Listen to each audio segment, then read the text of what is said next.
ಎಲ್ಲರೂ ಹೇಗಿದ್ದೀರಾ? ನಾನು ನಿಮ್ಮ ಅಖಿಲಾಂಕ. ಇವತ್ತು ನಿಮ್ಮನ್ನು ನಾನು ಗಜೇಂದ್ರಗಡಕ್ಕೆ ಕರ್ಕೊಂಡು ಹೋಗ್ತಾ ಇದ್ದೀನಿ. ನಾವೀಗ ನೋಡ್ತಾ ಇರೋವಂಥದ್ದು ಗಜೇಂದ್ರಗಡದ ಕೋಟೆಯ ಹಾದಿಯಲ್ಲಿ ಸಿಗುವಂತಹ ವಿಂಡ್ ಮಿಲ್ಗಳನ್ನ.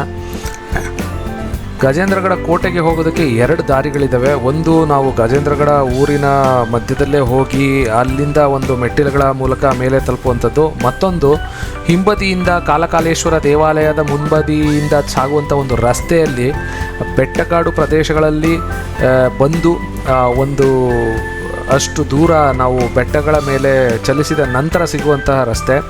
ಇದೀಗ ನೀವು ನೋಡ್ತಾ ಇದ್ದೀರಾ, ಆ ವಿಂಡ್ ಮಿಲ್ಗಳನ್ನೆಲ್ಲ ದಾಟಿ ನಾವು ಮುಂದೆ ಸಾಕ್ತಾ ಬಂದಾಗ ನಮಗೆ ಈ ಥರದ ಒಂದು ದಾರಿ ಸಿಗ್ತದೆ.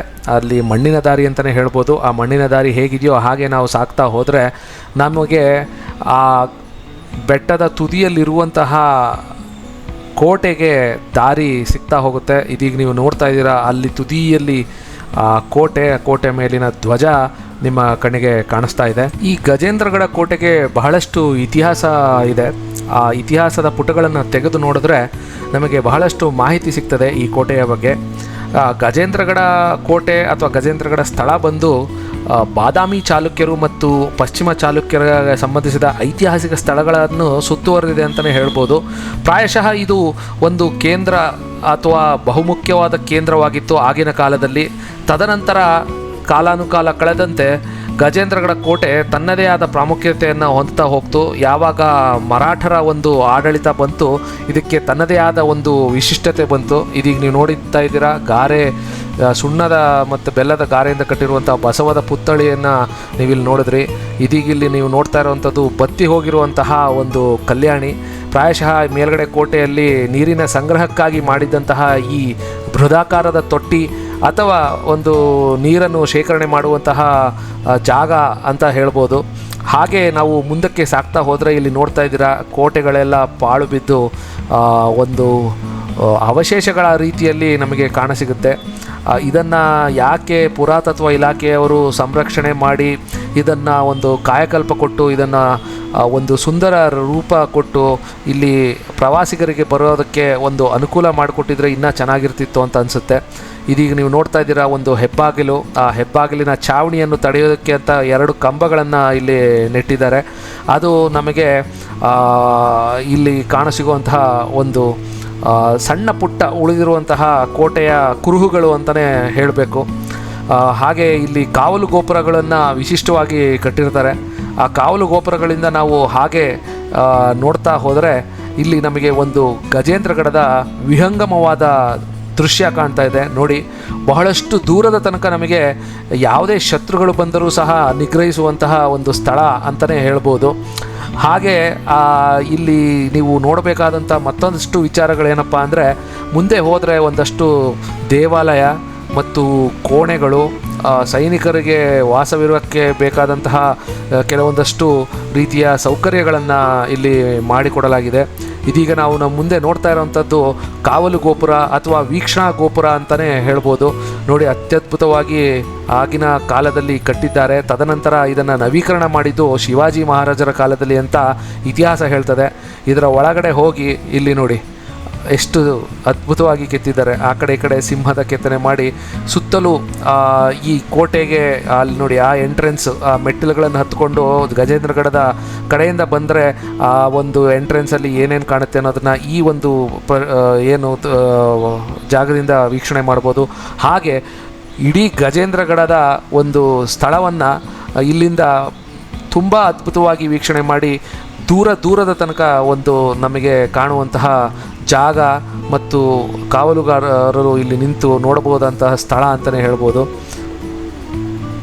ಆಗಲೇ ನಾವು ಹೇಳಿದಾಗೆ ಗಜೇಂದ್ರಗಡದ ಕಡೆಯಿಂದ ಬಂದರೆ ನಾವು ಮೆಟ್ಲತ್ಕೊಂಡು ಅದಲ್ಲಿ ಸಿಗುವಂಥ ಮುಖ್ಯ ಬಾಗಿಲೇ ಇದು. ಆಗಲೇ ನಾನು ಹೇಳಿದೆ, ಎರಡು ಕಂಬಗಳ ಒಂದು ಆಧಾರದ ಮೇಲೆ ಈ ಛಾವಣಿ ನಿಂತಿದೆ ಅಂತ.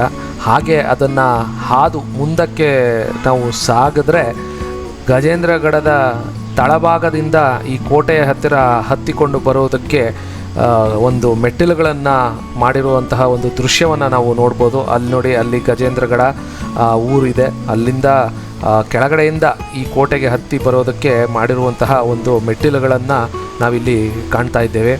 ಹಾಗೆ ಈ ಕೋಟೆಯ ಒಂದು ಇತಿಹಾಸ ನೋಡ್ತಾ ಹೋದರೆ ಇಲ್ಲಿ ಪ್ರಮುಖವಾಗಿ ನಮಗೆ ಕಾಣಸಿಗುವಂಥದ್ದು ಗೋರ್ಪಡೆ ಕುಟುಂಬದ ಒಂದು ಇತಿಹಾಸ ಸಿಗ್ತದೆ. ಅದರ ಸ್ಥಾಪಕರು ಬಂದು ವಲ್ಲಭಸಿಂಹ ಚೋಳರಾಜ ಗೋರ್ಪಡೆ ಅಂತಾರೆ, ಮತ್ತು ನಂತರದ ವಂಶಸ್ಥರಾದ ಬಹಿರ್ಜಿರಾವ್ ಗೋರ್ಪಡೆ. ರಾಜಮನೆತನದ ಕುಟುಂಬಗಳು ವಲ್ಲಭಸಿಂಹರಿಂದ ಹುಟ್ಟಿಕೊಂಡಿವೆ ಅಂತಲೂ ಇಲ್ಲಿ ಹೇಳ್ತಾರೆ.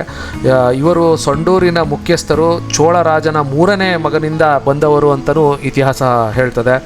ಹಾಗೆ ಗಜೇಂದ್ರಗಡ ಮತ್ತೊಂದು ಇತಿಹಾಸಕ್ಕೆ ಬಹಳ ಪ್ರಸಿದ್ಧವಾದಂತಹ ಸ್ಥಳ. ಅದೇನಪ್ಪ ಅಂದರೆ ಗಜೇಂದ್ರಗಡದ ಒಪ್ಪಂದ.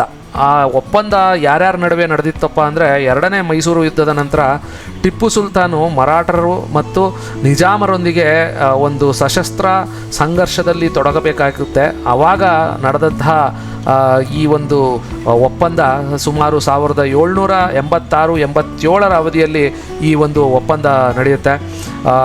ಯುದ್ಧ ಗಜೇಂದ್ರಗಡದ ಒಪ್ಪಂದದೊಂದಿಗೆ ಮುಕ್ತಾಯ ಆಗುತ್ತೆ. ಹಾಗೂ ಟಿಪ್ಪು ಸುಲ್ತಾನು ಬಾದಾಮಿಯನ್ನು ಮರಾಠರಿಗೆ ಬಿಟ್ಟುಕೊಡೋದು ಮತ್ತು ಟಿಪ್ಪು ಸುಲ್ತಾನು ಮತ್ತಷ್ಟು ಏನಂತಾರೆ ಬಹಳಷ್ಟು ಕಾರ್ಯಗಳನ್ನು ಈ ವಿಚಾರದಲ್ಲಿ ನೆರವೇರಿಸ್ತಾನೆ. ಅದರಲ್ಲಿ ಮುಖ್ಯವಾದದ್ದು ಏನಪ್ಪ ಅಂದರೆ ಕಾಲೋಪಂತ್ ಅನ್ನು ಬಿಡುಗಡೆ ಮಾಡಿ ಅಧೋನಿ, ಕಿತ್ತೂರು ಮತ್ತು ನರಗುಂದವನ್ನು ತಮ್ಮ ಹಿಂದಿನ ಆಡಳಿತಗಾರರಿಗೆ ಹಿಂದಿರುಗಿಸುವಂಥ ಕಾರ್ಯ ನಡೀತದೆ. ಹಾಗೆ ಬಾದಾಮಿಯನ್ನು ಮರಾಠರಿಗೆ ಬಿಟ್ಟುಕೊಡೋಂಥ ವಿಚಾರನ ಆಗಲೇ ಹೇಳಿದೆ. ಟಿಪ್ಪು ಸುಲ್ತಾನು ಇದರೊಂದಿಗೆ ಮರಾಠರಿಗೆ ವರ್ಷಕ್ಕೆ 12 ಲಕ್ಷ ರೂಪಾಯಿಗಳ ಕಪ್ಪ ಕಾಣಿಕೆಯನ್ನು ಸಹ ನೀಡ್ತಿದ್ರು ಅನ್ನೋದು ಇತಿಹಾಸ ಹೇಳ್ತದೆ. ಪ್ರತಿಯಾಗಿ ಟಿಪ್ಪು ಸುಲ್ತಾನನ ಯುದ್ಧದಲ್ಲಿ ವಶಪಡಿಸಿಕೊಂಡ ಎಲ್ಲ ಸ್ಥಳಗಳನ್ನು ಟಿಪ್ಪು ಸುಲ್ತಾನು ಪಡೀತಿದ್ದದ್ದನ್ನು ಅದರಲ್ಲಿ ಗಜೇಂದ್ರಗಡ ಮತ್ತು ಧಾರವಾಡವನ್ನು ಸೇರಿಸಿಕೊಂಡಿದ್ದ ಅನ್ನೋದು ಇಲ್ಲಿ ಗಮನಿಸಬೇಕಾದಂತಹ ಅಂಶ.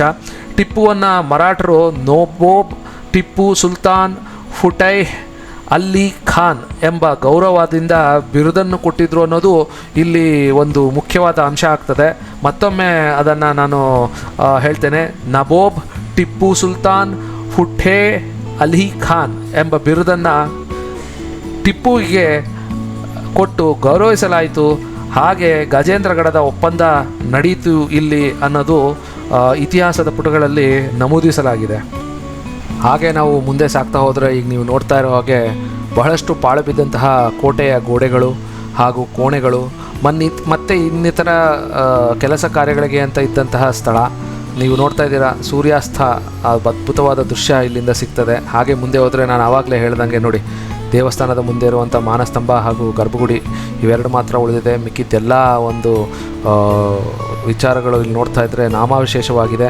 ಹಾಗೆ ಇಲ್ಲೊಂದಷ್ಟು ಇರುವಂತಹ ಸಣ್ಣ ಪುಟ್ಟ ಕೋಣೆಗಳನ್ನು ಮತ್ತು ಕಾಂಪೌಂಡ್ಗಳನ್ನು ಇಲ್ಲಿ ದರ್ಗಾ ರೀತಿ ಮಾಡಿ ಅದನ್ನು ಉಪಯೋಗಿಸ್ತಾ ಇದ್ದಾರೆ ಅನ್ನೋದನ್ನು ನೀವು ಕಾಣಬಹುದು. ಮತ್ತಷ್ಟು ಎಪಿಸೋಡ್ಗಳನ್ನು ತಗೊಂಡು ನಿಮ್ಮ ಮುಂದೆ ಬರ್ತೀನಿ. ಧನ್ಯವಾದಗಳು.